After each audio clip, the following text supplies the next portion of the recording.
Welcome to the channel B.Ed Curriculum. Today's topic is शिक्षा में दर्शन शास्त्र के अध्ययन का महत्व। तो फिलॉसफी में हम पढ़ेंगे कि शिक्षा में दर्शन शास्त्र के अध्ययन का क्या महत्व है। Significance of studying philosophy in education. इसके उद्देश्य के बारे में जानते हैं। सबसे पहले तो क्या उद्देश्य है इसे पढ़ने का। शिक्षा के उद्देश्यों की आवश्यकता व महत्व जानने हेतु शिक्षा का उद्देश्य क्या है, इसकी आवश्यकता क्या है और महत्व क्या है, ये जानने के लिए हम इस टॉपिक को पढ़ेंगे। और शिक्षा के सामान्य उद्देश्य जानने के लिए इस टॉपिक को पढ़ा जाएगा। पूर्ण जीवन के उद्देश्य को जानने के लिए इसे हम पढ़ेंगे और जीविकोपार्जन का उद्देश्य जानने के लिए इसे पढ़ेंगे। तो ये सारे इसके उद्देश्य हैं। इसके बाद देखेंगे कि शिक्षा के उद्देश्यों के निर्धारक तत्व क्या हैं। तो शिक्षा के उद्देश्य क्या होंगे, इसके लिए कौन कौन से तत्व हैं जो उस चीज़ को निर्धारित करेंगे। Factor determining educational AIIMS. तो सबसे पहला फैक्टर है जीवन दर्शन, फिलॉसफी ऑफ लाइफ। तो हमारे जीवन का दर्शन क्या है, हमारे जीवन में कौन सी फिलॉसफी काम कर रही है, ये सबसे पहला फैक्टर है जो हमारे शिक्षा के उद्देश्यों को निर्धारित करेगा। तो शिक्षा के उद्देश्य जीवन के उद्देश्यों के आधार पर निश्चित होते हैं। जैसे हमारे जीवन के उद्देश्य होते हैं उसी तरह के हमारी शिक्षा के उद्देश्य होंगे। जीवन के उद्देश्यों के निर्धारण में समाज और व्यक्ति के दर्शन का बहुत बड़ा हाथ होता है। तो हमारे जीवन के जो उद्देश्य होते हैं उनको निर्धारित करने में हमारा समाज और व्यक्ति के जो दर्शन है, उसकी जो फिलॉसफी है वो बहुत बड़ा रोल प्ले करती है, उसका बहुत बड़ा हाथ होता है। संसार में शिक्षा के विभिन्न उद्देश्य दिखाई पड़ते हैं क्योंकि विभिन्न लोगों के विचारों और दर्शन में अंतर होते हैं। तो इस तरह से इस संसार में शिक्षा के अलग अलग उद्देश्य हैं। वो इसलिए अलग हैं क्योंकि लोगों के विचारों में और उनके दर्शन में भिन्नता पाई जाती है, उनके दर्शनों में भी अंतर है, इसलिए शिक्षा के उद्देश्य में भी अंतर पाया जाता है। यही कारण है कि उद्देश्यों के संदर्भ में आदर्शवादी आत्मानुभूति पर बल देते हैं और प्रकृतिवादी आत्मविभक्ति पर बल देते हैं और प्रयोजनवादी सामाजिकता पर बल देते हैं। तो इसी उद्देश्य के कारण आदर्शवादी जो हैं वो आत्मा अनुभूति पर बल देते हैं और प्रकृतिवादी जो हैं वो आत्मा विभक्ति पर बल देते हैं और वहीं प्रयोजनवादी जो हैं वो सामाजिकता पर बल दे रहे हैं कि कितना बच्चे का या किसी बालक का जो है विकास हो रहा है समाज के द्वारा, वो कितना सामाजिक हो रहा है। तो ये जो है जीवन दर्शन का उद्देश्य है। फिर दूसरा निर्धारक तत्व है इसमें राजनीतिक तत्व। तो पॉलिटिकल फैक्टर्स भी हमारे शिक्षा के उद्देश्य को निर्धारित करते हैं। किसी भी देश में शिक्षा के उद्देश्य से उसकी राजनीतिक विचारधारा से प्रभावित हुए बिना नहीं रह सकते हैं। तो चाहे कोई भी देश हो, अगर वहाँ पे शिक्षा का उद्देश्य निर्धारित किया जा रहा है तो वहाँ के राजनीतिक तत्व से जरूर प्रभावित करेंगे। प्रजातांत्रिक देशों में शिक्षा के उद्देश्य अधिनायकवादी साम्यवादी देशों की शिक्षा के उद्देश्य समान नहीं हो सकते हैं। तो जो प्रजातांत्रिक देश होता है उसमें जो है शिक्षा के उद्देश्य अधिनायकवादी और साम्यवादी देशों की शिक्षा के उद्देश्य के समान नहीं होंगे क्योंकि वह प्रजातांत्रिक देश है। इसमें जो शिक्षा के उद्देश्य होंगे वो लचीले होंगे क्योंकि ये प्रजातांत्रिक देश है। तो इसमें जो भी उद्देश्य होगा वो मानव को देखते हुए उसकी स्वतंत्रता, उसकी समानता और मानव की गरिमा को देखते हुए तब डिसाइड किए जाते हैं। फिर थर्ड तत्व है सामाजिक तत्व। तो सामाजिक तत्व भी शिक्षा के उद्देश्यों को प्रभावित करेंगे, निर्धारित करेंगे। व्यक्ति एक सामाजिक प्राणी है जैसा कि आपको पता ही है। तो व्यक्ति जब सामाजिक प्राणी है तो सामाजिक तत्व भी उसके जो होंगे वो शिक्षा के उद्देश्यों को प्रभावित करेंगे। समाज में व्यक्ति का जन्म होता है, समाज में ही उसका पालन पोषण होता है, समाज से ही उसकी शिक्षा दीक्षा होती है। तो व्यक्ति सामाजिक प्राणी है और यह समाज ही उसके हर एक काम में उसे सहायता करता है या समाज के द्वारा ही उसका हर एक काम होता है। समाज में रहकर ही उसकी आवश्यकताओं की पूर्ति होती है, समाज से ही उसकी उन्नति और विकास होता है। तो इस तरह से जितनी भी गतिविधियाँ मानव जीवन में होती हैं वह सब कहीं न कहीं समाज से प्रभावित हैं, डायरेक्टली ही प्रभावित होती हैं। इसलिए समाज की स्थिति, समाज की आवश्यकताओं, समाज के मूल्यों और आदर्शों को आधार बनाकर शिक्षा के उद्देश्य निर्धारित किए जाते हैं। तो इस तरह से समाज की स्थिति और आवश्यकताओं, उसके मूल्यों और आदर्शों को आधार मानकर ही शिक्षा के उद्देश्यों को निर्धारित किया जाता है। फिर चौथा तत्व है आर्थिक तत्व, जो शिक्षा के उद्देश्यों को प्रभावित करता है। तो आर्थिक तत्व में आ जाएगा कि समाज की आर्थिक दशाएं भी शिक्षा के उद्देश्यों को निर्धारित करने में महत्वपूर्ण भूमिका अदा करती हैं। उत्पादन की मात्रा, वितरण की पद्धति और समाज की स्थिति शिक्षा पर बहुत प्रभाव डालती है। तो इस तरह से हमारी आर्थिक दशा कैसी है हमारे देश की, ये शिक्षा के उद्देश्यों में जो है निर्धारित करने का तत्व है। उसकी उत्पादन की क्षमता कितनी है, वितरण की पद्धति क्या है, समाज की स्थिति क्या है, ये सारी चीज़ें शिक्षा को प्रभावित करती हैं। आर्थिक दृष्टि से विकसित राष्ट्र ही शिक्षा के विकास में समर्थ हो सकता है। तो जो राष्ट्र आर्थिक दृष्टि से विकसित है, डेवलप हो चुका है, वही जो है शिक्षा के विकास के लिए समर्थ होगा। अतः शिक्षा के उद्देश्यों के निर्धारण में आर्थिक तत्व विशेष ध्यान दिया जाना चाहिए। तो इस तरह शिक्षा के उद्देश्यों को डिसाइड करने के लिए आर्थिक तत्वों पे विशेष ध्यान देना चाहिए। इसके बाद पांचवा तत्व है धार्मिक तत्व। तो लोग जो रह रहे हैं किसी समाज में, वो कौन से धर्म को अपना रहे हैं, ये भी शिक्षा के उद्देश्यों पे जो है महत्वपूर्ण जो है निर्धारक तत्व है। धार्मिक विचारधाराएं शिक्षा के उद्देश्यों को पूरी तरह से प्रभावित करती हैं। तो जो लोग वहाँ पे रहते हैं, जो वहाँ के निवासी हैं उस देश के, उनकी धार्मिक विचारधाराएं क्या हैं, उसी के अनुसार जो है शिक्षा के उद्देश्यों को तय किया जाता है। जिन देशों का कोई राजधर्म होता है, उन देशों में शिक्षा के उद्देश्यों को निर्धारण में उस राजधर्म का विशेष स्थान होता है। तो अगर कोई जो है देश किसी राजधर्म को मानता है, तो उसमें शिक्षा के उद्देश्यों में उस राजधर्म का विशेष स्थान होता है और उनकी पद्धतियों को भी उसमें अपनाया जाता है।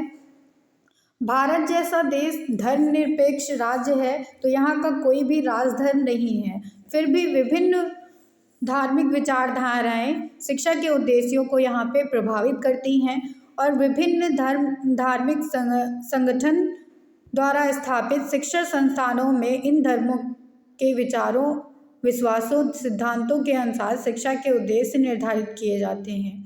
तो जैसा कि आप जानते हैं कि भारत धर्मनिरपेक्ष राज्य है, लेकिन फिर भी यहाँ पर जो है कुछ धर्मों की विचारधाराएं इसे प्रभावित करती हैं, जिसके कारण शिक्षा के उद्देश्य भी प्रभावित होते हैं। तो उन विचारधाराओं को देखते हुए, धार्मिक संगठनों को देखते हुए, उनके शिक्षा संस्थान जो होते हैं, उनकी विचारधाराओं, विश्वासों और सिद्धांतों को शिक्षा के उद्देश्य में जो है इंक्लूड किया गया है, उन्हें समावेशित किया गया है। फिर 6 पॉइंट है इसमें, तो वैज्ञानिक और प्रौद्योगिकी तत्व क्या हैं, साइंटिफिक और टेक्नोलॉजिकल फैक्टर्स क्या हैं उस देश के। तो आज का युग पूरी तरह से विज्ञान और प्रौद्योगिकी का ही युग है, इसमें टेक्नोलॉजी का बहुत बड़ा हाथ है। तो दिन प्रतिदिन ज्ञान के नए नए विस्फोट हो रहे हैं, नए नए रिसर्च हो रहे हैं, क्षेत्र में नई नई तकनीकी का प्रवेश हो रहा है। इसलिए विज्ञान और प्रौद्योगिकी का जो है आधुनिकीकरण करना बहुत आवश्यक है और शिक्षा के उद्देश्यों में विज्ञान और प्रौद्योगिकी को इंक्लूड करना भी बहुत आवश्यक है। तो शिक्षा के 2 उद्देश्य होते हैं, वो साइंस और टेक्नोलॉजी पर भी डिपेंड करते हैं। इसके बाद है 7 पॉइंट जो लास्ट है, इसमें है कि सांस्कृतिक तत्व क्या होते हैं, कारक क्या हैं। तो पूर्वजों जो हमारे पूर्वज हैं उनके द्वारा जो आर्थिक परिश्रम किया गया है या अथक परिश्रम किया गया है, उसके फलस्वरूप एक समाज की संस्कृति बनती है। इस संस्कृति के अंदर जो है समाज के विशेष रूप से परंपराएं आती हैं, रीति रिवाज आते हैं, रहन सहन आता है, सामान्य सभ्यता आती है, भाषा आती है, साहित्य आचार विचार आते हैं। तो इन सब को समाहित किया गया है। इसलिए शिक्षा के उद्देश्यों को निर्धारित करने के लिए हमारे सांस्कृतिक कारक भी उसमें इंक्लूड होने चाहिए। देन नेक्स्ट टॉपिक है कि शिक्षा के उद्देश्य और राष्ट्रीय शिक्षा नीति। तो शिक्षा के उद्देश्य के साथ साथ राष्ट्रीय शिक्षा नीति को भी देखा जाएगा। 1986 की ये नीति है, AIIMS of education and national education policy 1986। तो राष्ट्रीय शिक्षा नीति 1986 का लक्ष्य संपूर्ण देश में एक राष्ट्रीय शिक्षा व्यवस्था का विकास करना था।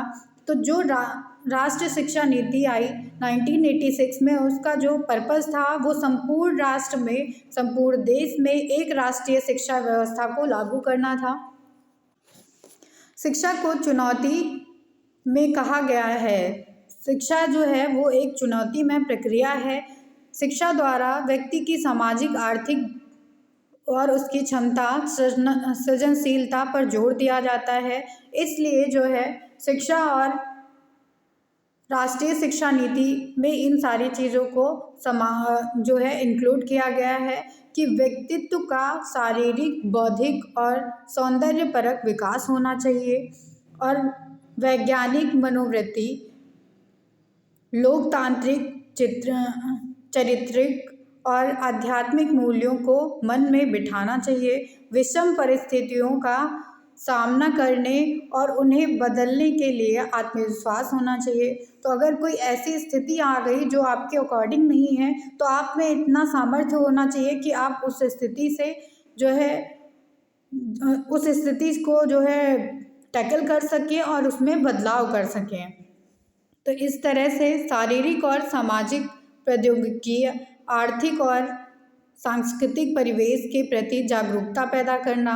तो हर तरह से मनुष्य को शारीरिक, सामाजिक, आर्थिक, सांस्कृतिक परिवेश के लिए जो भी समाज में हो रहा है उसके लिए जागरूकता दिलाना। फिर है श्रम और कठोरता, कठोर श्रम के प्रति स्वस्थ दृष्टिकोण अपनाना। तो लोगों को परिश्रम करना चाहिए, इसके लिए उनका दृष्टिकोण जो होना चाहिए वो स्वस्थ हो। धर्मनिरपेक्ष और सामाजिक न्याय के सिद्धांतों के प्रति वचनबद्ध होना। तो धर्मनिरपेक्ष और सामाजिक न्याय के जो सिद्धांत हैं उनको मानना, उनका पालन करना। देश की एकता और उसके सम्मान, विकास को बनाए रखने के लिए समर्पण की भावना होना उनके नागरिक में। राष्ट्रीय समझ को बढ़ावा देना। तो ये जो है सारी चीज़ें हैं जो इंक्लूड की गई हैं शिक्षा के उद्देश्य में और राष्ट्रीय शिक्षा नीति 1986 में। फिर नेक्स्ट टॉपिक है भारत की वर्तमान परिस्थितियों में शिक्षा के उद्देश्य। तो भारत की वर्तमान जो परिस्थिति थी उसमें शिक्षा के क्या उद्देश्य थे। AIIMS of education in present condition of India. विभिन्न आयोगों द्वारा निर्धारित किए गए शिक्षा के उद्देश्यों का विश्लेषण करने पर वर्तमान परिस्थितियों में समाज में, भारत में शिक्षा के निम्नलिखित उद्देश्य होने चाहिए। तो शिक्षा के क्या क्या उद्देश्य होने चाहिए वर्तमान स्थितियों को देखते हुए, वो इस तरह से हैं। इसमें पहला है व्यक्तित्व का सर्वांगीण विकास। तो व्यक्तित्व का होल सोल डेवलपमेंट हो, कोई भी पर्सनालिटी है उसका होल सोल डेवलपमेंट होना चाहिए, हर एक क्षेत्र में उसका डेवलपमेंट हो, विकास हो। तो देश और समाज की उन्नति तभी हो सकती है जब उसके नागरिक शारीरिक दृष्टि से स्वस्थ, बौद्धिक दृष्टि से बुद्धिमान और संवेगात्मक दृष्टि से स्थिर और आध्यात्मिक दृष्टि से धार्मिक और सामाजिक दृष्टि से समाज सेवी हों। तो इस तरह से बताया गया है कि कोई भी देश और समाज तभी उन्नति कर पाता है जब वहाँ के रहने वाले नागरिक उनके शारीरिक जो स्वास्थ्य हो, उन शारीरिक रूप से वो स्वस्थ होने चाहिए। उनके अगर मेंटल लेवल की बात की जाए, बौद्धिक दृष्टि से बात की जाए तो वो बुद्धिमान होने चाहिए, इंटेलिजेंट होने चाहिए। संवेगात्मक रूप से बात की जाए तो उनका जो संवेग हो वो स्थिर होना चाहिए। आध्यात्मिक रूप से उनका धार्मिक धर्म जो है वो परिपक्व हो और सामाजिक दृष्टि से वो समाज सेवी हो, तभी एक समाज और देश को उन्नति मिल सकती है, उसका विकास होगा। प्रजातंत्र में तो व्यक्ति की गरिमा को भी महत्व दिया जाता है। अतः वर्तमान परिस्थितियों में हमारी शिक्षा का उद्देश्य बालक का सर्वांगीण विकास करना होना चाहिए, जिससे भारत के भावी नागरिक आगे चलकर प्रत्येक क्षेत्र में देश का नवनिर्माण कर सके। तो इस तरह से वर्तमान परिस्थितियों में जो शिक्षा का उद्देश्य दिया गया है वो बालक का सर्वांगीण विकास करना, मतलब हर एक क्षेत्र में बालक का विकास करना, उसके हर एक स्किल को डेवलपमेंट करना, ताकि आने वाले टाइम पे वो हमारे देश का नवनिर्माण कर सकें। फिर इसमें दूसरा पॉइंट है व्यावसायिक कुशलता, वोकेशनल एफिशिएंसी होनी चाहिए बच्चों में। तो वर्तमान शिक्षा प्रणाली पर सबसे बड़ा आक्षेप लगाया जाता है वह यह कि हमारी शिक्षा प्रणाली बालकों को किसी व्यवसाय के लिए तैयार नहीं करती है। तो हमारी जो शिक्षा प्रणाली है वो सिर्फ पढ़ाने पर ही बल देती है, बल्कि बालकों के कौशल का कोई विकास इसमें नहीं किया जाता है।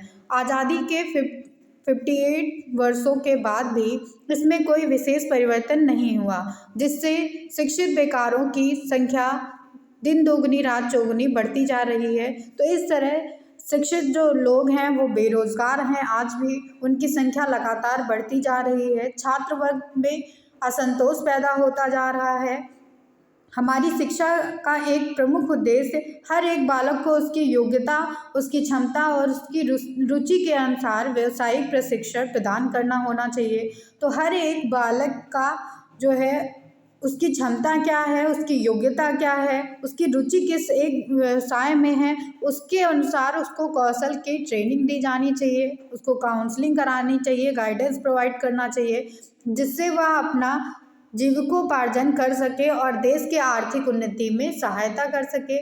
इसमें तीसरा पॉइंट है कि व्यवहारिक शिक्षा, प्रैक्टिकल एजुकेशन देनी चाहिए बच्चों को, ये नहीं कि रटा रटाया पढ़ाते जाएं उन्हें।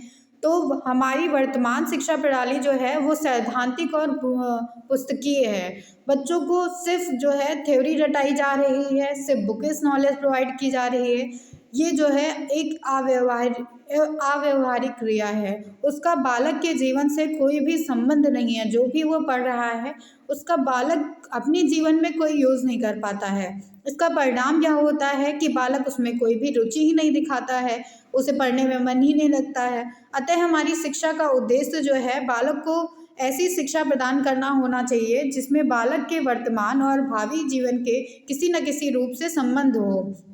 तो बच्चों को जो शिक्षा देनी चाहिए वह ऐसी हो कि उसका जो वर्तमान है, वो जो आज के टाइम पे कर रहा है उससे भी उसकी शिक्षा रिलेट करे, और जो आने वाले टाइम पे करेगा उससे भी उसकी शिक्षा जो है संबंधित होनी चाहिए।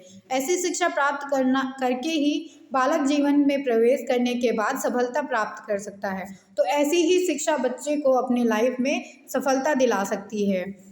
फिर चौथा पॉइंट है इसमें चारित्रिक विकास, तो कैरेक्टर डेवलपमेंट होना चाहिए बच्चों का।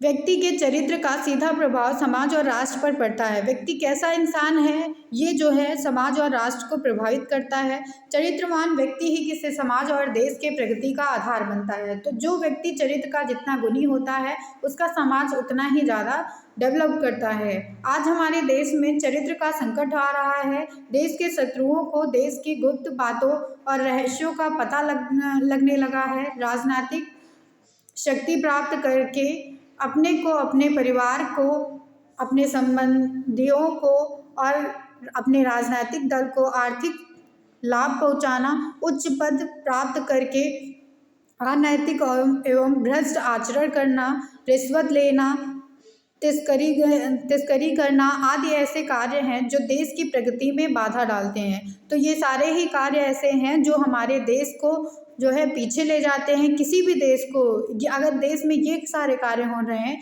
तो वो देश कभी भी विकास पर नहीं जा सकता है। अतः वर्तमान परिस्थितियों में हमारी शिक्षा का उद्देश्य होना चाहिए कि हर एक नागरिक जो है देश का वो चरित्रवान हो। इसके बाद पांचवा पॉइंट है समाजवादी समाज की स्थापना। तो हर एक नागरिक में ये भावना होनी चाहिए कि वह इस समाज का है और समाजवादी भावना उनमें होनी चाहिए। भारत का उद्देश्य समाजवादी समाज की स्थापना करना है, अर्थात ऐसे समाज की स्थापना करनी है जहाँ सभी जाति प्रजाति वर्ण संप्रदाय के लोगों को सभी क्षेत्रों के समान अवसर प्राप्त होंगे। तो ऐसे जो है देश की स्थापना करनी चाहिए जहाँ हर एक जाति प्रजाति वर्ण संप्रदाय को के लोगों को अपनाया जाए, उन्हें रहने का अधिकार दिया जाए। इसी प्रकार की असमानता जो है ना अपनाई जाए देश में। सभी को शारीरिक और आर्थिक सुरक्षा प्रदान करनी चाहिए। सभी को सुखी जीवन व्यतीत करने के लिए समस्त अवसर जो है प्राप्त कराने चाहिए। सभी को समस्त नागरिक सुविधाएं मिलनी चाहिए। यह कार्य शिक्षण के द्वारा ही किया जा सकता है। पंडित नेहरू ने के शब्दों में कहा जाए तो उन्होंने लिखा है कि मैं समाजवादी राज्य में विश्वास करता हूं और मैं चाहता हूं कि शिक्षा का इस उद्देश्य की ओर विकास किया जाए। तो पंडित नेहरू ने यह बताया है कि वह जो है समाजवादी राज्य पर विश्वास करते हैं और उनका यह मानना है कि शिक्षा के इस उद्देश्य को शिक्षा के द्वारा ही इसका विकास किया जाना चाहिए। इसके बाद चौथा पॉइंट है वो भावनात्मक एकता का विकास। तो डेवलप करना चाहिए हर एक नागरिक के जो है भावनात्मक एकता, एक दूसरे के लिए जो है उनमें एक इमोशंस होना चाहिए। स्वतंत्रता प्राप्ति के बाद देश में अनेकों समस्याएं पैदा हुई जिन्होंने भारतीय जीवन को आंदोलित किया और इन समस्याओं में एक प्रमुख समस्या भावनात्मक एकता की है। हमारी प्रजातांत्रिक शासन प्रणाली को अपनाया गया है। हमारे देश में जो है प्रजातांत्रिक शासन प्रणाली है।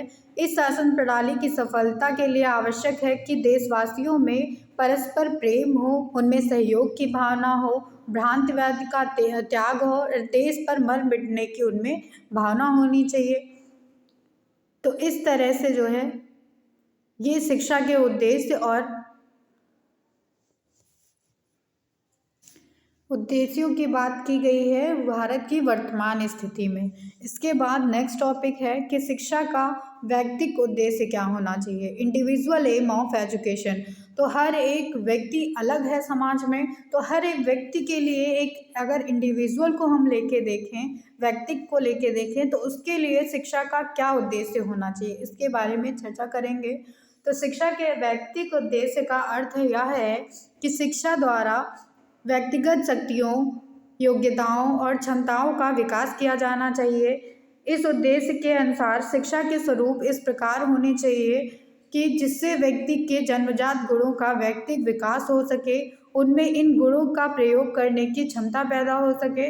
यह उद्देश्य मूलतः व्यक्ति का सर्वांगीण विकास करना चाहता है। तो जो व्यक्ति का व्यक्तिगत उद्देश्य है शिक्षा का, वह जो है व्यक्ति का हर एक क्षेत्र में विकास करेगा, व्यक्ति का सर्वांगीण विकास करेगा। शिक्षा का व्यक्तिगत उद्देश्य कोई नया नहीं है, तो यह बात कोई नई नहीं है। इस पर प्राचीन काल से लेकर आज तक किसी न किसी रूप में विचार किया जा रहा है।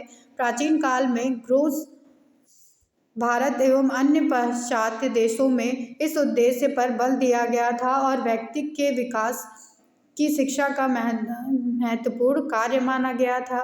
तो व्यक्ति का विकास करना शिक्षा का एक महत्वपूर्ण कार्य है। आधुनिक काल में भारत में जब से मनोविज्ञान की शिक्षा में प्रमुख स्थान मिला है, तब से इस उद्देश्य पर और भी बल दिया जाने लगा है। तो जब से मनोविज्ञान को अलग किया गया है या उसको प्रमुख स्थान मिला है, तब से जो है व्यक्ति के शिक्षा के व्यक्तिगत विकास को भी एक बल मिला है, उसको एक आधार मिल गया है।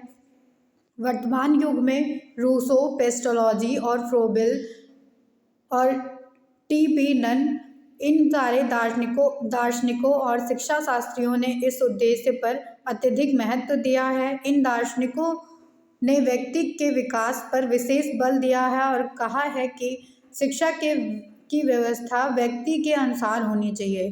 तो जो शिक्षा की व्यवस्था होनी चाहिए वो बालकों के अनुसार ही होनी चाहिए, एक इंडिविजुअल के अनुसार ही होनी चाहिए।